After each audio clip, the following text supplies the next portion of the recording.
My boyfriend made me wait 2 hours at a fancy restaurant for what was supposed to be a special night. When he finally walked in with his friends, he grinned and said loudly, "See, told you she'd still be sitting here, like a lost little puppy." They all laughed. We had been together for 3 years, and I had just finished paying off his car loan. I simply smiled and ordered another drink.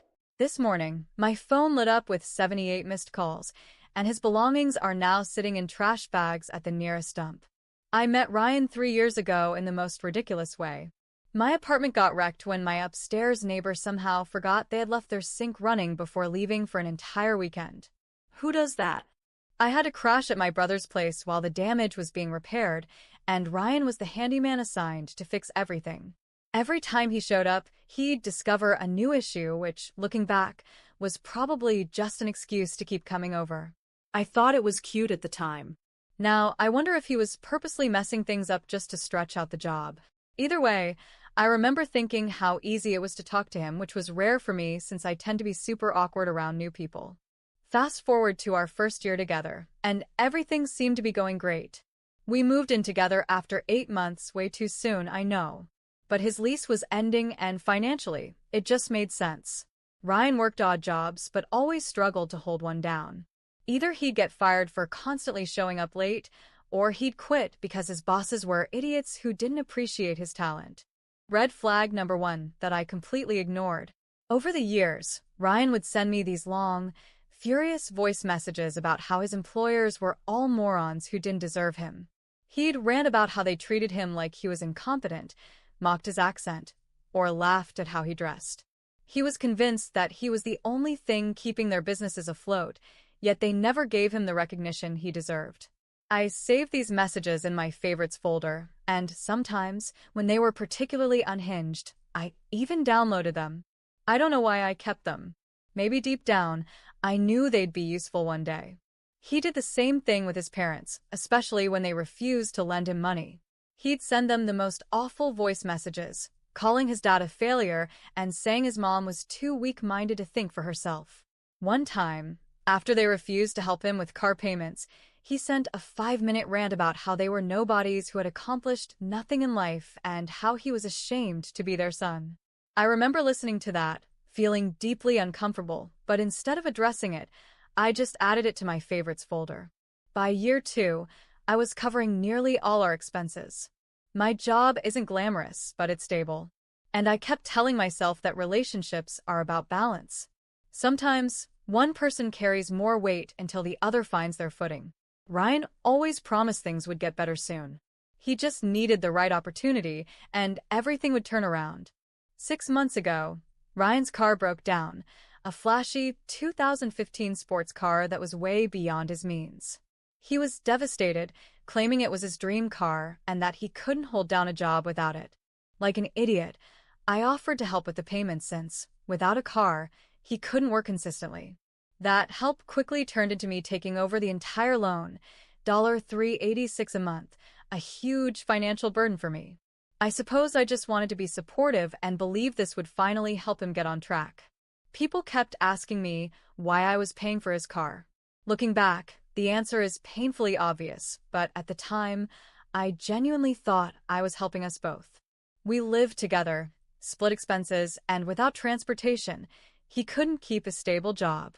And, of course, he was ridiculously emotional about losing his baby. Ugh. So, last night was our 3rd anniversary, and I had just made the final payment on his car last week, a massive sacrifice on my part. I booked us a reservation at a fancy restaurant downtown, the kind of place we had always talked about but could never afford. Or rather, I could never afford to pay for both of us. I spent hours getting ready. New dress, perfect hair, everything. I arrived at 7 p.m. sharp for our reservation. Ryan texted that he was running late and told me to go ahead and get seated. By 7:30, I had already sent him 3 messages with no response. By 8 p.m., I called twice, straight to voicemail. The waitress kept giving me these pitying glances, gently suggesting I could place an order or perhaps reschedule. I was beyond embarrassed but kept insisting, "Oh, he's just stuck in traffic," while anxiously checking my phone every 2 minutes. At 8:45, yes, almost 2 hours later, I was about to leave when Ryan finally strolled in with four of his friends. This wasn't some misunderstanding. He never mentioned bringing anyone else to our anniversary dinner. They swaggered over to my table, laughing, already a few drinks in. And then, I still can't believe this actually happened. Ryan turned to his friends and, loud enough for the nearby tables to hear, said, "See? Told you she'd still be here." Like a sad little puppy. 2 hours. And I had stayed. They all burst out laughing. One of his friends, Matt, who I always thought was a jerk, smirked and said, "Damn, you weren't kidding. She's trained well." More laughter. Ryan plopped down next to me, grabbed my face between his fingers like I was a child and cooed, "This is why she's the best. Most girls would have left, but my girl? She pays my bills and waits around like a good little thing." Then he looked at me with a smug grin and said, did you think this was going to be some romantic dinner? That's adorable." He leaned back in his chair and stretched. "We've got a poker game after this. I just needed to make sure you were still good for next month's payment first." When I didn't react, he roughly grabbed my chin and turned my face toward him. "Hello? Earth to Cali. God, you're pathetic sometimes. Say something." I didn't say anything. I just smiled, ordered another drink. And this morning, 78 missed calls. And his stuff? Well, let's just say he won't be needing that Mustang anymore. Or are you just going to sit there looking like a lost little puppy? His friends found this absolutely hilarious. Meanwhile, I felt like the air had been sucked out of the room. 3 years together. I had just spent nearly $12,000 paying off his car, and this is what he really thought of me. This is how he described me to his friends. Like I was some desperate, spineless doormat he could walk all over. The server approached, looking visibly uncomfortable, and asked if we were ready to order. Somehow, I managed to smile and say, "Actually, I'll take another glass of wine first." Ryan and his friends ordered round after round of pricey appetizers and drinks, cracking jokes about how patient I was and how lucky he was to have found someone so understanding. Then Ryan gestured toward me and told the server, "No need to bring her anything, though. She's trying to slim down. Any more weight, and we'll need a bigger table." Everyone laughed while I sat there, humiliated. When my wine arrived, I took a slow sip, set the glass down carefully, and stood up, saying I needed to use the restroom. Ryan barely acknowledged me. He was too busy entertaining his friends with some story about how his boss was an idiot. I stared at my reflection in the mirror for a long time. I wasn't crying. I wasn't even angry yet. I was just done. 3 years of making excuses. 3 years of financially carrying this relationship. 3 years of ignoring obvious warning signs. And this was how he really saw me. That's when I made a decision. I wasn't going to yell. I wasn't going to cry. I wasn't going to throw my drink in his face. No, Ryan deserved something much more deliberate. I pulled out my phone and scrolled through all the saved voice messages. Those long rants where he trashed his boss, calling him a fraud and an idiot, and the ones where he called his parents useless failures. I had dozens saved, some even backed up just in case. I sent a quick message to my friend Kate, who lived nearby, asking if she could pick me up in 10 minutes. Then I walked back to the table, smiled at everyone, and excused myself again, saying I needed to step outside for a quick work call. As I left, I stopped by the server, paid for my wines, just my wines, and let her know that the gentleman at my table would be covering the rest of the bill. Then I walked out, got into Kate's car, and blocked Ryan's number before he even realized I was gone. But here's the thing, I didn't just block his number. I had a plan. Over the years, I had helped Ryan with countless tech issues. That meant I had access to his email, cloud storage, banking app since I was making those car payments, and even his social media accounts. And let's just say, I know exactly how to share information in the most effective way possible. That was last night.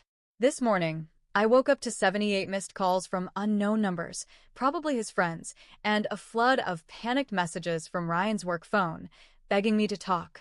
It was just a joke. What did you do? What did I do? Well, let's just say his boss and his parents received some very interesting voice messages this morning. And that car he loved so much? Turns out when you cancel a payment and provide the lender with evidence of fraud, they take repossession very seriously. More details soon. For now, I need to finish packing up his things so they can be properly delivered to their new home, the city dump. For those asking if this is real, unfortunately, yes. For those worried about legal issues, don't be. Everything I did was completely within my rights. I'll explain more in my next update. First update. A lot of you wanted to know what happened after I walked out of the restaurant, so here it is. After Kate picked me up, I was in this weird, eerie calm. Like, I wasn't even crying, which is unusual for me. I literally tear up at sentimental commercials. I think I was just in shock. Emma kept asking if I was okay. I just stared out the window, thinking about all the voice messages I had saved from Ryan over the years. When we got to Emma's apartment, that's when it all hit me. I completely broke down. Full-on ugly crying, mascara running everywhere, the works. Emma didn't say anything. She just sat with me, brought over ice cream and cookie dough, my absolute favorite, and let me vent for 2 straight hours. She didn't even check her phone once, which, honestly, that's peak friendship. Around midnight, my phone started blowing up with messages from Ryan. At first, he was furious. Where the hell did you go? And did you seriously just ditch me with the bill? Then his tone flipped. Suddenly, he was acting concerned. Are you okay? And just let me know you're safe. By 1 a.m., the long paragraph started. The classic gaslighting nonsense. It was just a joke. You're overreacting. I don't know why you're making such a big deal out of this. I ignored every single one. Instead, I made a list. I make lists for everything. It helps me think. This one? This was a list of all the accounts I had access to. His email, left logged in on my laptop when I helped him job hunt. His Instagram, he constantly forgot his password. His iCloud, set up on my laptop when his phone broke. His Spotify, I paid for our shared family plan. His banking app, I had access to make his car payments. Our shared streaming services, again, all paid for by me. As I wrote it out, I realized how insane it was that he had practically handed over his entire digital life to me. But it also gave me a sense of control, something I hadn't felt in a long time. Edit. A few people are worried this might be illegal. Don't stress. He gave me these passwords and asked me to manage these accounts. I'm not hacking anything. The next morning, running on about 3 hours of sleep, I got started. First up, the car. I logged into his banking app and saw that my last payment hadn't fully cleared yet. It was still processing. Perfect. I immediately called the bank and explained the situation. That I had been manipulated into making payments for someone else's vehicle. The customer service rep was incredibly understanding. They asked for documentation. So I sent screenshots of texts where Ryan straight up admitted the car was his, not ours. I even mentioned that I had audio recordings of him bragging to his friends about how I was covering all his expenses. The rep put me on hold for what felt like forever. When they came back, they told me they'd reverse the payment while they investigated. While I was dealing with the bank, Ryan called 15 times. Every call went straight to voicemail. His messages shifted from furious to desperate and back again. One voicemail actually made me laugh. You're overreacting over a stupid joke and ruining our anniversary. Our anniversary? The one where he showed up 2 hours late with his friends and publicly humiliated me? That anniversary? Sure, Ryan. By noon, I decided to check some of his other accounts. Not to be malicious, just to see if there was anything else I needed to know. And oh, there was plenty. I found messages. Dozens of texts between Ryan and his friends, planning the entire restaurant stunt. They had been laughing about it for days. One message from his friend Matt read, "Can't wait to see her face when she realizes it's not actually an anniversary dinner. LOL." Ryan responded, "She'll probably just sit there and take it like always." But wait, it got worse. As I kept digging, I found emails with some woman named Amber from his job. Flirty messages. Selfies. Conversations dating back months. Nothing explicit, but definitely way past the line of just coworkers. One email from just last week had the subject line "after work," with a single winky face emoji as the entire message. At that point, my hands were shaking. 3 years of my life. thousands of dollars, all the patience and support I had given him. And this is how he repaid me. I took a break, made coffee, spilled half of it because I was shaking so badly. Emma had already left for work, but kept checking in over text. I just sent a quick "I'm fine" and went back to my investigation. Next, I opened his Google Drive. Through his email, I found a folder labeled Voice Notes. It was mostly work-related recordings. And then I found one from 3 months ago. Ryan and Matt, laughing, talking about how I was basically his sugar mama. How he was keeping me around until something better came along. I had given him everything. And he had been laughing behind my back the entire time. So, I made another list. Send voice clips to his boss, the ones where he calls him incompetent. Send voice clips to his parents, the ones where he calls them failures. Cancel every shared subscription. Pack up his stuff. Change all my passwords and lock him out of my accounts. The voice messages were easy. I had them all saved in my Telegram favorites folder. Some of the messages were so shocking at the time that I had even downloaded them to my phone. I created a new Telegram account using a temporary number and sent the voice clips of Ryan insulting his boss directly to him. I found his contact info in Ryan's email. He had recently sent over his resume. Then I did the same with his parents. I forwarded the clips where he mocked them, called them failures, and made fun of their lack of success. I didn't add any commentary, just sent the recordings with a simple message. Thought you should hear how Ryan talks about you when you're not around. Next, I tackled all our shared accounts, streaming services, music subscriptions, everything. Either I changed the passwords or canceled them entirely. It felt incredibly satisfying to systematically erase him from my digital life.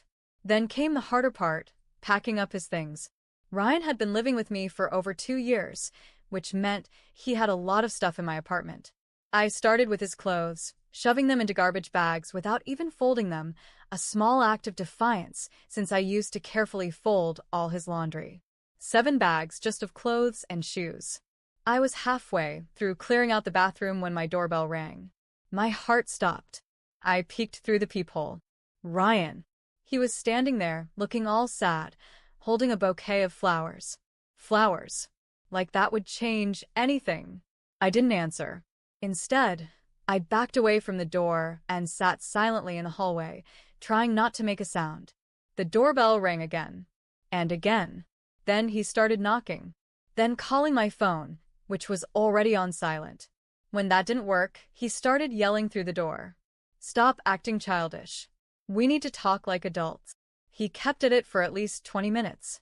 Eventually, one of my neighbors must have threatened to call building security because he finally left, but not before slipping a note under my door. We need to talk. I'm sorry about last night. It was supposed to be a joke. Please call me. A joke. Being publicly humiliated by the person who's supposed to love you? That's not a joke. I went back to packing his things with renewed motivation. By 6 p.m., everything of his was packed into garbage bags and stacked by the door. 15 bags in total. 3 years of my life, reduced to 15 garbage bags. That's when my phone pinged with an email notification. It was from the bank. They had approved the payment reversal. The money would be back in my account within 3 to 5 business days. I actually did a little victory dance in my living room. Not even 5 minutes later, my phone lit up with another message from Ryan. Why is there a tow truck outside my apartment? What did you do to my car? I didn't reply, but I did smile. A lot. Then, at around 8 p.m., my phone basically exploded with notifications. Turns out, Ryan's boss had received the voice messages and immediately called him in for a meeting. From the flood of increasingly frantic texts Ryan sent me afterward, it did not go well. Apparently, his boss had already been suspicious about some issues at work. And hearing Ryan call him an incompetent idiot who couldn't find his own ass with both hands was the final nail in the coffin. Ryan was placed on probation, pending further review. And his parents? They heard the recordings too. They called him. His mom was in tears, demanding to know why he would say such awful things about them. His dad refused to even speak to him. By 10 p.m., Ryan was sending these long, frantic messages about how I had ruined his life and how one stupid joke didn't justify everything I had done. He kept flipping between begging for forgiveness and threatening me with legal action. I saved every single text, but I didn't respond. I crashed at Emma's place again that night, not because I was sad, but because, honestly, I wasn't sure if Ryan would show up drunk or do something stupid. But when I woke up the next morning, I felt lighter. For the first time in years, I had actually stood up for myself. No more making excuses for him. No more waiting around for him to change. The next step? Figuring out what to do with all his stuff. 15 garbage bags of it. I wasn't about to store them in my apartment indefinitely. And there was no way I was meeting up with him to return them. That's when Emma casually dropped a suggestion that made me gasp. What if we just took it to the dump? At first, it seemed extreme. Even after everything, I wasn't sure I could literally throw away all his belongings. But then I thought about it. The emails. The planned humiliation. The flirting with Amber. The 3 years of me supporting him while he laughed behind my back. So this morning, Emma borrowed her brother's truck, and we loaded it up. Before leaving, I did a quick final check through the bags, just in case there was something irreplaceable like a passport or a sentimental family heirloom. I'm not a monster. Then we drove straight to the local dump. And well, we dumped it. Not gonna lie, watching the garbage truck crush all his overpriced clothes and useless gaming collectibles? Therapeutic. As we were driving back, my phone rang. An unknown number. I already knew who it was. I didn't answer, but he left a voicemail. They took my car, and I need to grab my stuff from your place. I have nothing to wear to work tomorrow. Too late, Ryan. Way too late. Now I'm back at my apartment. It feels weirdly empty without all of his things, but also so much more peaceful. I changed the locks today. My landlord was completely understanding when I explained the situation. I know some people might think what I did was a lot, but after 3 years of putting him first, of being treated like an afterthought, of paying his bills while he mocked me to his friends, it felt like exactly what he deserved. And the fallout? Still happening. His friend Matt has been blowing up my phone with angry messages. And apparently, Amber from work is now super confused about why Ryan is suddenly ghosting her. The dominoes are still falling. For those asking about legal issues, don't worry. I checked with a friend who knows this stuff. The car was in his name. I had been making the payments as gifts, which means I was never legally responsible for it. And before anyone asks, no, I didn't throw away everything. I kept a few important documents I found while packing. I'm not that petty. You all are amazing. The support on my last post was overwhelming, and so many of you wanted another update. So here's everything that's happened in the past week since Ryan's belongings found their new home at the city dump. The morning after Emma and I got rid of his stuff, I woke up to this weird scratching sound at my apartment door. It wasn't quite knocking, but it was obvious someone was there. I checked my doorbell cam. Thank God I installed one last year after a package thief situation, and saw Ryan sitting on the floor outside my door. He looked completely wrecked, hair messed up, wearing the same clothes from 2 days ago, hunched over and writing something. I turned up the volume and realized he was sliding notes under my door. One by one, I tiptoed to the door, still in my pajamas, and saw 7 little pieces of paper on the floor. Every single one was a desperate plea. Please talk to me. I need my stuff for work. My boss is going to fire me. My parents won't answer my calls. My car is gone. What did you tell everyone? And the last one. I'm sleeping in Matt's car. Please answer. For maybe 3 seconds, I felt a tiny bit bad. Then I remembered sitting alone in that restaurant for 2 hours while he and his friends planned to humiliate me. Nope, not today, Satan. I quietly collected the notes, evidence, just in case, and went to make coffee. And because life has a twisted sense of humor, my coffee machine decided that was the perfect moment to die mid-brew. Of course, I had to resort to my emergency instant coffee stash, the one I keep for power outages. The day was already off to a fantastic start. While sipping my sad excuse for caffeine, I checked my phone. 83 missed calls, texts from numbers I didn't recognize, and 17 voicemails. Ryan had been busy. I was about to delete everything when I noticed a voicemail from his mom. That was unexpected. I decided to listen. She sounded upset, but not angry. She actually thanked me for opening her eyes to how her son really treated people. She said she had no idea he was capable of this and was ashamed that she had raised someone who would treat a partner that way. I saved the voicemail but deleted everything else. A lot of you have asked if I called her back. Not yet. I'm still processing everything, and honestly, I don't want to get pulled into family drama. Maybe someday. Later that day, my doorbell rang again. I checked the camera. Ryan was gone, but his friend Matt was standing there. Great. I didn't answer, but Matt started talking anyway, knowing I could hear him through the door. He said Ryan was destroyed, that I needed to stop this revenge game, because I had taken things too far. Then, he said something that made me pause. He claimed he had never been at the restaurant that night and had no idea what Ryan had done until afterward. That was a bold-faced lie. I literally watched him laugh at Ryan's jokes about me. Was he actually trying to gaslight me now? I checked the doorbell cam footage later and realized Matt had been recording the entire time. Sneaky little jerk was trying to bait me into saying something incriminating. Nice try. After he left, I packed an overnight bag and went to Emma's. My apartment felt weirdly empty, and every little sound made me jump. On the way, I checked my bank account because anxiety and saw the car payment refund had already processed. That was fast. These things usually take forever, so I actually did a little happy dance on the sidewalk, probably looking like a total weirdo to everyone passing by. Totally worth it. At Emma's, we ordered takeout and went through everything that had happened systematically. She helped me map out the events, and for the first time, I saw just how much I had actually gone through. For a moment, I wondered if I had taken things too far. Emma must have seen the hesitation on my face because she grabbed my phone, pulled up the screenshots of Ryan's emails planning my humiliation, and made me read them out loud. Nope. I hadn't gone too far. Not even close. That night, I got curious about how effective my little Telegram operation had been. I made a new Instagram account. Don't worry, random name, stock photo, and looked up Ryan's profile. It was public, of course, because he's building a personal brand. His words, not mine.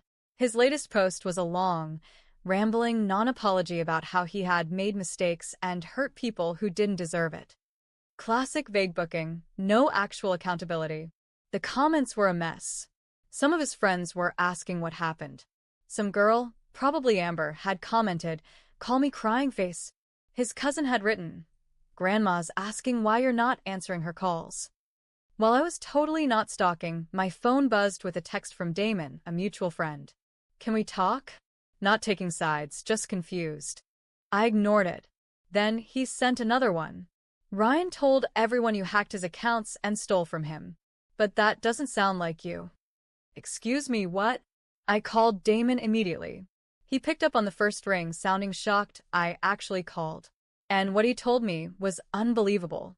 Apparently, Ryan had been telling everyone a completely different version of events. According to him, I had gone psycho after a tiny joke at dinner, hacked his accounts, stolen money, and destroyed all his possessions out of pure female hysteria. His actual words. He was painting himself as the innocent guy dealing with a crazy ex-girlfriend on a revenge rampage. I took a deep breath and asked Damon one question. "Do you actually want to know what really happened?" When he said yes, I didn't hold back. I told him everything. The 2-hour wait, the public humiliation, the planned emails, the voice messages about his boss and parents, the fact that I had been paying for his car while he mocked me. Then I played him the voice clip where Ryan called me his personal ATM. There was a long silence. Then Damon just said, "Holy shit. He's been lying to all of us." Ryan had been trash-talking me to his friends for months, painting me as controlling and unstable. None of it was true, but they had believed him because, well, he was their friend. Damon apologized for not reaching out sooner and asked if he could tell the others the truth. I told him to go ahead. The next morning, I went back to my apartment, Emma by my side, just in case Ryan was lurking. The hallway was clear, but there were more notes under my door. Angrier this time. "You're ruining my life. You'll regret this." And, my personal favorite, I know what you did with my stuff. Yeah, I took it to the dump. That wasn't exactly a secret. That wasn't exactly a secret. Later that day, I got an email from HR at Ryan's workplace. They were investigating a situation and asked if I would provide relevant information. I forwarded them the worst voice messages where Ryan insulted his boss and admitted to slacking off. That night, Ryan posted something vague about unemployment in America. Draw your own conclusions. Then, while grocery shopping, I literally ran into Ryan's mom. She wasn't angry. She thanked me for sending the voice clips, saying she and Ryan's dad had been financially supporting him without realizing he was mocking them. Turns out, they had put the down payment on his car and co-signed a loan. She apologized for raising someone who would treat a partner that way. I didn't have the heart to tell her about the emails or the other girl. When I got home, there was a package outside my door, no notes, just a Starbucks gift card and a note from my neighbor thanking me for getting rid of Ryan. That night, I changed my phone number and locked down my social media. Then this morning, I got the final confirmation. The car loan was terminated, the vehicle repossessed. The loan was officially Ryan's problem now. Emma asked if I felt bad. I thought about it and realized I didn't. Not even a little bit. Instead of paying for his car, I'm putting that money into my savings. And I'm thinking about adopting a cat. Ryan always claimed he was allergic. He wasn't. As for Ryan, the last I heard from Damon, he's still crashing on Matt's couch, still unemployed, his car is gone, his belongings are gone, and his reputation is in complete shambles. All because he couldn't resist publicly humiliating the one person who had been supporting him for years. Play stupid games, win stupid prizes, I guess. Thanks for all the support, everyone. To answer a few common questions, no, I don't think I'll ever speak to Ryan again, not even for closure. I checked with a friend who knows legal stuff, and everything I did was completely within my rights. I didn't keep anything of his except important documents, which I'll be mailing to his parents. And yes, I'm seriously considering changing the locks again, just in case he made copies. I'll update again if anything major happens, but hopefully, this chapter of my life is officially closed. For those asking about how I sent the voice messages, it wasn't anything complicated. I literally just forwarded the Telegram voice messages he had sent me to the people he had been trash-talking. Telegram makes it ridiculously easy to forward messages or save them and send them in a new chat. No hacking necessary.